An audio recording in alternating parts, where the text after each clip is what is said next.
That's right. You're exactly right. I wore this shirt yesterday. But then again, this is yesterday. I filmed this yesterday and released it in the future. Or, yeah, this is the past. You're living in the future right now. Because I've already lived this day. Well, you did too. Here's the comment. Look, here's the deal. I wish I could tell you this is a fun video and that you'll like me more and feel great about yourself after watching it, but you won't. This is actually a challenging video. You know, we're all part of this journey of hair loss. And sometimes we have to talk about things that are difficult and don't make us necessarily feel good about each other or maybe ourselves. This is one of those videos. So I made a video earlier today, which for you was yesterday, and it was called I Don't Trust Men Who Are Not Balding. They Must Be Hiding Something. Now, in that video, the takeaway, which maybe some people didn't get, the takeaway was this. Naturally, we all gravitate towards people who are the most like us. Our friends, they're much like-minded like we are. We're attracted to people who think like we are, demographically the same. That's how we are. That's how we're designed. It's easier to keep people like that as your friends and to find those people, right? Because you've got something in common. You think the same way. So with that being said, naturally, I relate more to men who have experienced balding. Now, that's not the only thing that I look for as far as people I relate to, but I'm just saying it in a snap judgment. I automatically am going to be drawn to the guy who's losing his hair. Because why?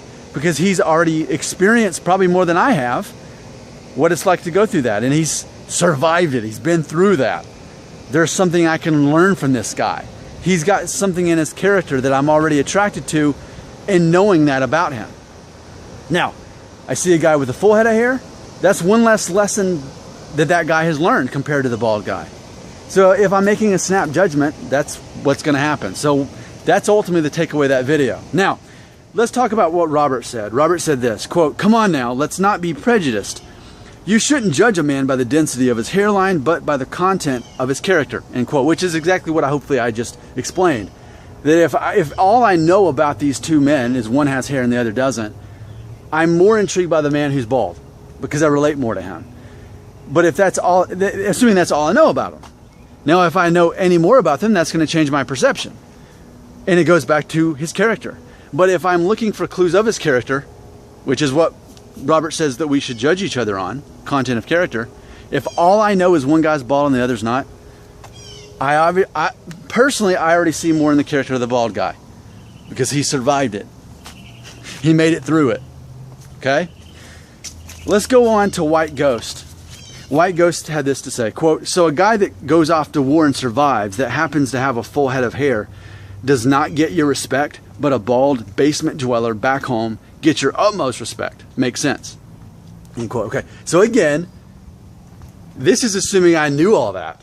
All right. Obviously, if we're talking about a soldier who went in war, he was a sniper and he got the terrorists, that were hurting innocent people. Obviously, I respect that man. But what if he's just in street clothes and I don't know that about him? Okay? And he has a full head of hair. And then there's the other guy who's bald and beats his wife, but I don't know that either. Now, if I saw those two men and someone had a microphone and said, "Nick, this is in front of the whole wide world. We want you to choose the next president of the United States. Who do you want to choose? This man with a full head of hair or this man who's bald?" Well, okay, in that scenario, which is a complete fantasy and would never happen, here's what I would do, and it'd lead us all, it'd be the wrong decision, but I wouldn't know this. And I'd say, well, wait, can you tell me something about these men first? Any backstory? They're like, nope. Make a snap judgment based right now. Do you want a man with the man with the full head of hair or the man who's bald? I'd say, okay, well, if that's all the information you're going to give me, then I'll choose the bald guy because he's overcome more obstacles in his life because he had to experience hair loss. If you're asking me to make some kind of quick decision based on that alone, okay, I'll choose the bald guy, fine. And then now that guy's the president. This bald guy's the president. And you know what I find out in hindsight, what I didn't know before, the bald guy, he beats his wife. Oh. And you know what? The guy with the hair, war hero. He was a sniper. He shot terrorists and made the world a safer place, but I didn't know that. Oh, I feel like an idiot. But I didn't know that because I made a snap judgment because I thought the guy who went through hair loss, but no, the hair loss guy was a wife beater. Ah. And this is our president for the next 4 years. Okay, insane, right? You get where I'm going with this? Obviously, if all I know about them is whether they have hair or not, I'm naturally going to make a decision. And it's funny because this is like reverse discrimination because, you know, the ongoing paranoia on my channel is I've got a lot of guys who are young and losing their hair and thinking that they cannot get a good job or a pretty girlfriend or become president of the United States or win against the cop in the speeding ticket or being released free of murder, which they did not commit in a court case, all because they did or did not have hair. You know, guys who are losing their hair are worried about things like that.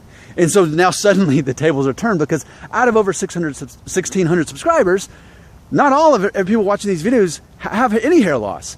You know, there could be 4-year-old men watching this with 0 hair loss or whatever, you know. And so the people without hair loss will suddenly think, well, I don't want to be discriminated against either. And I think that's why we feel uncomfortable, because it's like a reminder that if we don't know anything else about a person, we're still going to make a snap judgment on them privately. Whether maybe you're at the airport and you see a person, I don't know, and I think especially as men, we're always thinking, okay, I want to make sure I help keep the world a safe place. Ooh, that looks suspicious, you know. So, and I'm not talking about, you know, controversial things like race or religion or sexual orientation, things like that. I mean, just based on me personally, me being honest, because that's what you want. You want an honest host to do these videos.